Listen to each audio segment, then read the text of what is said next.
So the chill is in the air as winter prepares to give way to spring. That time of year, depending on where in the world you happen to be, nature is beginning to remind us about the magic of renewal in small but familiar ways. We're reminded that the more things change, renewal is possible. Renewal is eternal.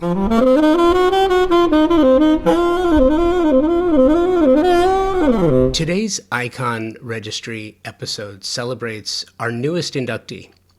And those who have listened to the show for a while know her. And even though she left this world a few years ago, her spirit endures. Christine Anderson was a Southern California-based publicist with a dedication to her clients, friends, and colleagues, rarely seen anymore. I had the opportunity to work with Christine on many occasions, and she hosted the show on more occasions than any other guest hosted show. You might even recall her hosting the Icon Registry episode featuring Woodson and Rummerfield back in 2025. This is Christine's well-deserved induction into the registry.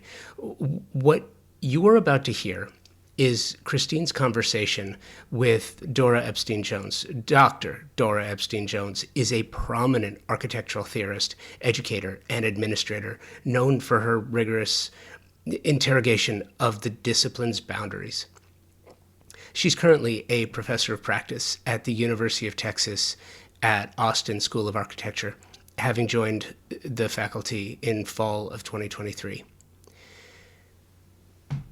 Editing this was bittersweet for me because having done this show for as long as I have and having made so many incredible friends in the industry, friends that start off as colleagues and then become friends, which, you know how this works. You don't become friends with everybody you work with.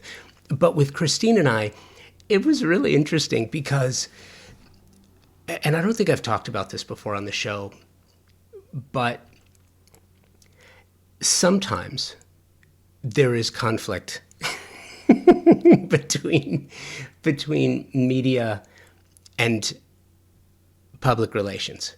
I mean, listen, public relations, the publicists have a hard job.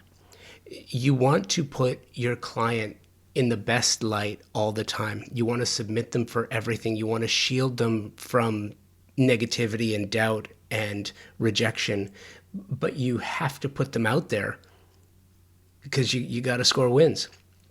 Christine and I did not always get along. I can remember years where there was one guest in particular, and it does not matter who this was, but it was the one and only time that I scrapped an episode, that I recorded it and didn't run it, because it just didn't feel right. And I remember Christine and I went back and forth, round and round. But at the end of the day, there was always a mutual respect. And even if she didn't agree, she had a way about her. And there are not enough.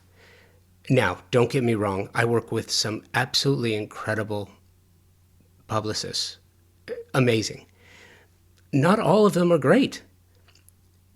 I have a number of them who have turned into friends over the years because they're great at what they do, but they also have a mutual respect. They respect their clients. They want the best for their clients, but they also respect what I'm trying to do with Convo by Design. That's really, really important, and it takes a very special person to segment their emotions and figure out how to do this. And Christine was one of those people, and she was a friend, and she and I worked on a number of projects together, and she is dearly missed. And it's probably long overdue, but Christine Anderson is one of those people who is absolutely worthy of induction into the Convo by Design Icon Registry presented by Pacific Sales Kitchen and Home. And you're going to hear it all from Christine one more time right after this. If you've listened to the show for any amount of time, you've heard me say this, that the most important word in the design industry is service. Product is important, price is important, selection is important, but stellar service is the premier idea that can make all the difference in the success of a project, any project. How design professionals like you demand great service and your favorite brands in one place with expert, knowledgeable, and non-commission sales professionals. It's really important. It means that their only incentive is your satisfaction. Pacific Sales Kitchen and Home, a Best Buy company, has just that with over 60 years of experience in Southern California. Pacific Sales is your destination for exploration, advice, and inspiration. Now, you have the Pacific Sales Kitchen and Home team to help you and offer their Pro Rewards program, which is a trade program unlike any you have experienced before. Earn 3% in Best Buy gift cards, e-gift cards, or 2.5% in rewards checks for every qualified and delivered sale. In addition to special trade pricing, exclusive offers, access to exclusive special events, and so much more than I could possibly tell you about here. And the cherry on top is access to exclusive builder trade incentives from top brands and the stellar service, again, from a company that has been serving the industry for over 60 years. Terms and conditions apply to the Pro Rewards program and builder trade incentives. So visit a Pacific Sales expert at a showroom today for full details and to learn how you can unlock additional savings and benefits. Don't miss out on the opportunity to work with the best of the best. Visit Pacific Sales Kitchen and Home today and elevate your projects to new heights. I'm here today with Dora Epstein-Jones, who is the Executive Director of the Architecture and Design Museum of Los Angeles. Welcome, Dora. Hi, thanks for having me. Very happy to have you here. I'm a very big fan of the A&D Museum. Been attending it for many, many years. I've seen many shows come and go, and I've seen many locations. Yeah. And I wanted to begin there because there is a perception of A&D, although incredibly prestigious and intellectual and so challenging, people wonder where it's going to be next, I guess is the thing. It's almost like a nomadic experience, which we're used to. But tell me about your new location and the commitment to that location downtown. Thanks for asking. I think that that's a very interesting question for me coming on as a director at this time. The A+D Museum has been around in Los Angeles for over 15 years. And the first incarnation of it was actually at the Bradbury Building, which not many people remember or know. I did go, I remember, yeah. Because it moved fairly quickly from there to Wilshire Museum Row. And I think it was there that it gained its identity as a museum because of the proximity to other museums. But the fact is that arts are changing in Los Angeles, and Los Angeles is probably now the vanguard, not of a museum culture necessarily, but an arts culture that is redefining the arts institution. We moved about a year and a half ago from Wilshire we were right across from LACMA and near the Peterson. And we moved a year and a half ago to the Arts District, which is now the new name for an area that I think we used to call the Produce District or something. Did. Yeah. And now it's on fire culturally. It's on fire. It's where everybody wants to be all the time. Right. And I think that that's not misguided. The interest in the Arts District is in part because of this new arts culture that is really redefining arts worldwide. So there are three different aspects of this new arts culture that we're now part of. One is it's not necessarily divorced from for-profit or private entrepreneurship. In fact, if anything, it's partnering very fruitfully. And I think in a time when we have public arts funding being cut or threatened, it's interesting to see that Los Angeles is going to weather that very, very well because we do have these fruitful partnerships with private industries now and with for-profit entities. And that is going to really influence how art is made and considered in the world going forward. And that's what's happening in the Arts District. Another thing that's happening in the Arts District that's different from the kind of museum philosophy is that it's very youth oriented, Very much and it's willing to take on fresh challenges, fresh aesthetics, and not necessarily be stuck, if you will, always having to appreciate the same Rembrandt. Not that there's anything ever wrong with a Rembrandt, but it has not made much room traditionally for design, because design is about the fresh eye. Design is very It's much all about the new.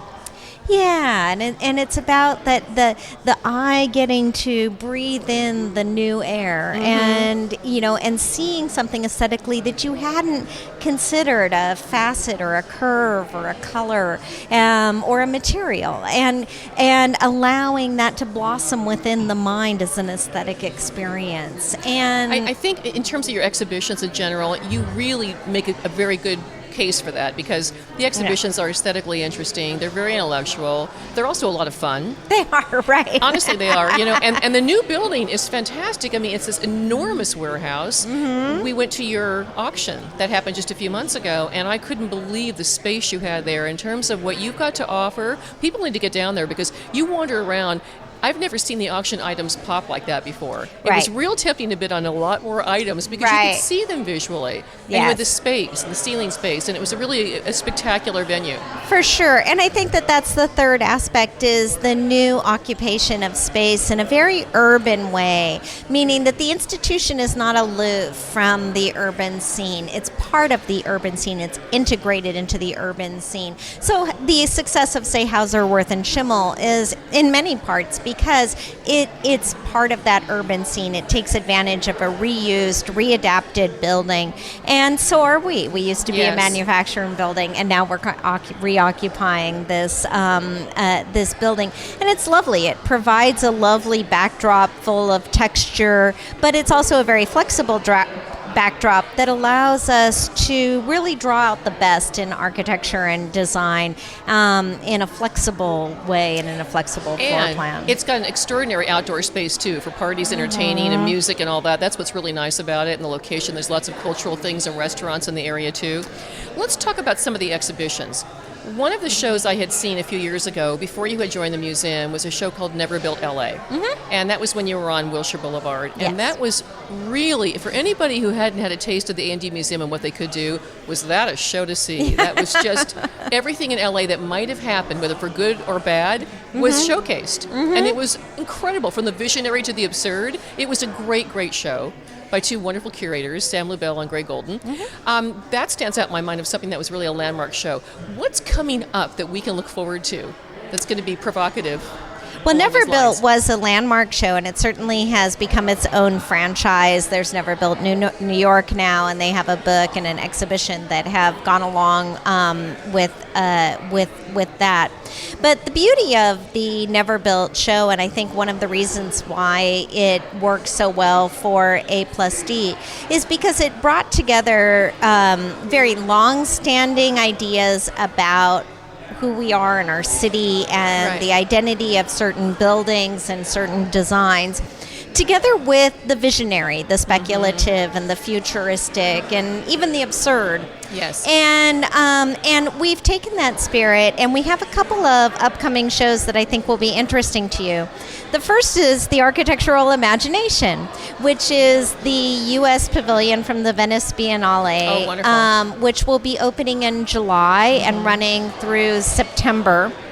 And that show, curated by Cynthia Davidson and Monica Ponce de Leon, and involves a number of well-known young and older firms such as Preston Scott Cohen and Greg Lynn, Bear Ballier and TEAM and Peta Bloom, and as well as about 7 other architectural firms reimagining the city of Detroit.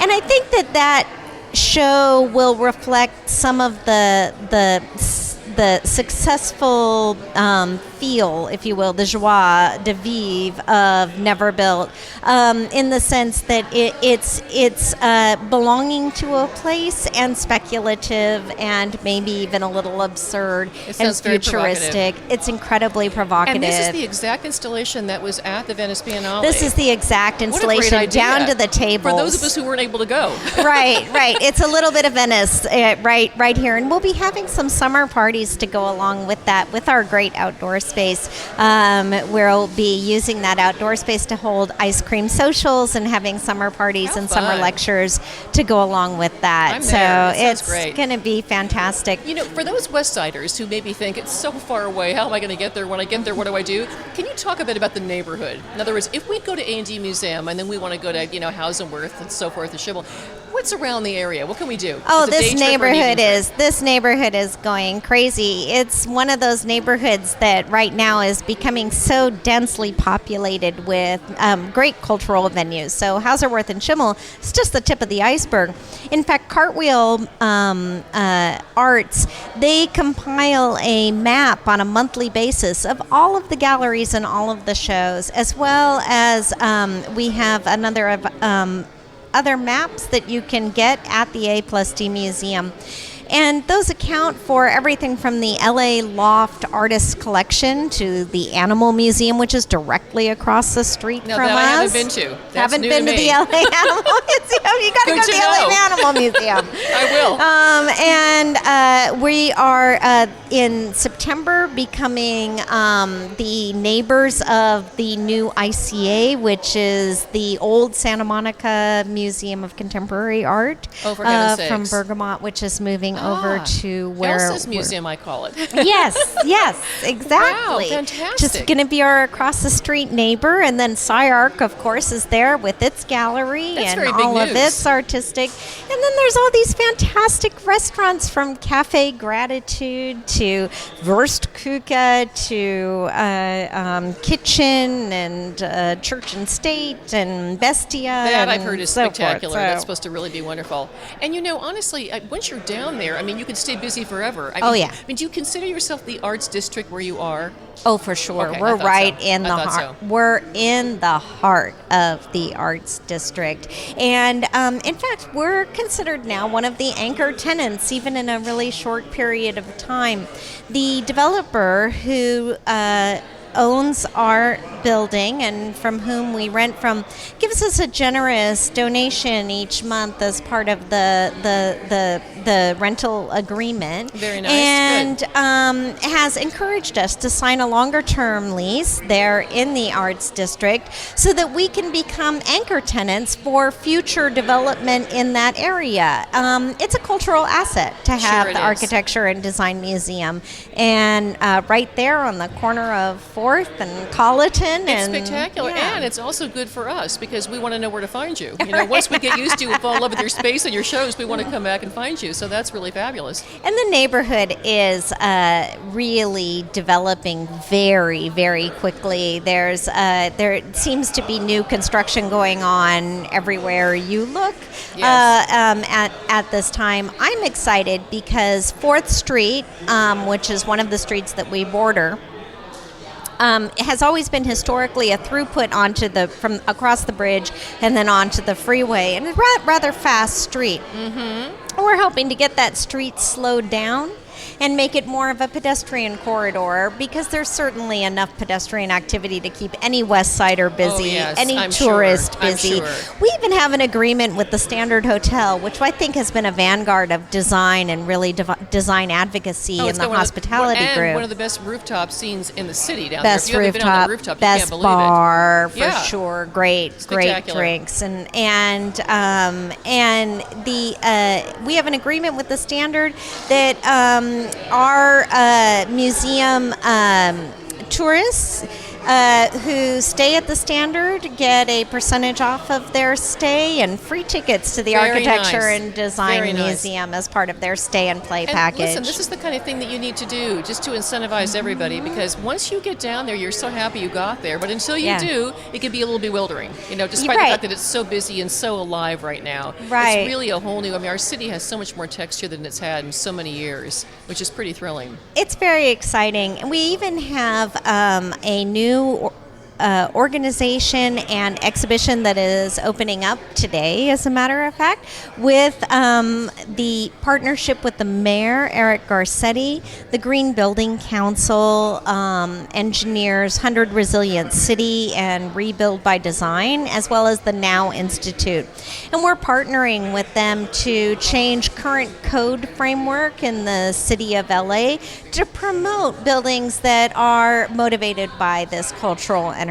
And it's really exciting to be That's a pretty part of important. that That's and to pretty be important. the place where this is happening. So this is not just an aesthetic institution. You're doing really important educational missions, I hope political so. missions, and that's so great. Let me ask you something about the inner fabric of the museum. It's an unusual question, but it interests me because I know some of the people involved. But you've attracted a pretty impressive board of directors and architects who are really, in their own right, amazing. And the fact that they're so dedicated to you, I'd love to hear about some of the architects' names that we may know who are involved in supporting you. Certainly. The board president is Eric Stoltz. He is a regional principal of Gensler.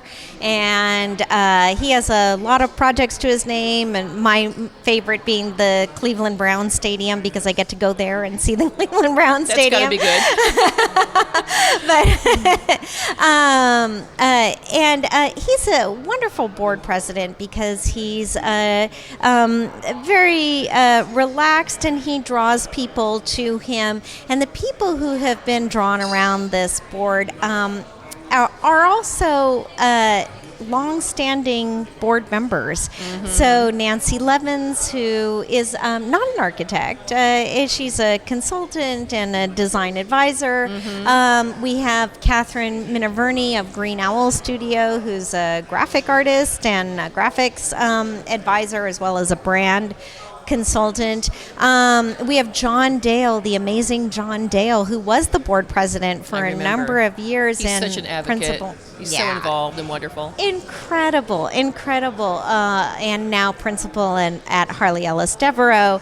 And then we had Nick Butcher from MGAC, who also runs his own consulting for engineering. And Sean Gailey, who's been with Binham for a number of years and is an engineer. One of the more progressive and really visionary architects on our board is Takashi Yanai. That's who I know very well. He's amazing. Of Ehrlich, Yes. Yanai, Ray Cheney, and Takashi just is also now one of the new board members that just received his fellow of the AIA, the F. Yes, so he now did. we have FAIA. three Fs on our board, which is super exciting. And then of course Eames Demetrios, and the Eames family being the design family, the first family of design very much in so. Los Angeles. Yes. And it's an honor and a pleasure to work with Eames. And there are other board members, Ana Escalante, and we're growing our board. We're right now in the process of growing our board and looking to new board members and new energy. The museum's growing. We've gone from occupying part of our space recently to now occupying all 6,800 square feet. That's a very big deal. I remember when that was at the beginning, maybe it might be shared, but you're having no problem filling up that real estate. Well, we historically at the museum have had one exhibition, and then we roll over, and so it's just really been a main gallery with one exhibition at a time. Now I'm holding 3 exhibitions at a time, so I've basically tripled our exhibition footprint, and holding 3 exhibitions at a time. Plus, we have a community classroom that we are holding various classes, everything from yoga on Saturday and No Sunday kidding. mornings. We're How going to be great. having yoga on Saturday and How Sunday great. mornings, to ARE prep and getting people to get their licensure after graduation and really working, especially with women who have a pretty high attrition rate from the time of graduation to licensure. And so we want to make accessible ARE prep for everybody in our This is excellent. Your space is so our class. lively now. I mean, this is really kind of a revolution. I remember at the beginning, and now it seems to be very 360 degrees of activities and education and interests and leisure things. Absolutely. And that's new and wonderful. Absolutely. We have a free town hall program. We have free lectures. We have discussions, panel discussions. We're going to be having a lecture with Paul Lewis coming up on April 8th. We have workshops for kids. We have a workshop on April 2nd that it's going to be monoprinting with Robin Hercia, and then shibori dyeing on, I believe, May 30th. Anyway, you should check our calendar. Oh, are you it's kidding? No, it sounds just great. full these it sounds days. great. Yeah, well, I don't need to chock-full. ask you what's going on because I have a pretty good sense of it now. In other words, what isn't going on could be a pertinent What question. isn't going on? But Yes. I'm so happy that you're on board now. It Thank sounds you. like a really extraordinary position and a great It's place to been be. so much fun. I've been here now for 6 months, and it's been a whirlwind of a 6 months, but it's been a great deal of fun. I come here from 15 years at SciArc as an administrator at SciArc, and so the change from arts education, arts administration in higher education to now arts administration at the level of the museum has really given me this wonderful opportunity to know this public, the design public, Yes, to know yes. the architecture public, and I'm learning every day, and I'm just having a ball with it. And sounds so like it, but I it sounds encourage like- people to join the museum I'm now. sure that they will. I think there's a lot of reasons too, but it sounds like a very logical and very creative extension of what you know already, Right. but just more, expansive. So thank you so much for telling us so much about the museum. It's my And- pleasure. Thank you for asking. Sure. Looking forward to going there soon. Come back soon. You have a postcard, I believe, know that I you do. bid on Your from auction was Celebrate. great, and I bid on something and I won it. I got to go pick it up. So You want it, and Great you've got to reason to go go pick it up. downtown. Absolutely. Come see our shows. okay, thanks so much for being here. Thank you. Okay. This puts a bow on another episode of the Convo by Design Icon Registry presented by Pacific Sales Kitchen and Home. A celebration and recognition of a true master in the art of design and architecture publicity, and the mastery of all that encompasses in the pursuit of making better the lives of those Christine served. And that was not just her clients, but it was also the industry. She did a lot for our industry, and giving back along the way was part of her DNA. Thank you, Christine, for your many years of friendship, partnership, and collaboration. You are truly missed. Thank you for listening to Convo by Design. Thank you for listening to the Convo by Design Icon Registry presented by Pacific Sales Kitchen and Home.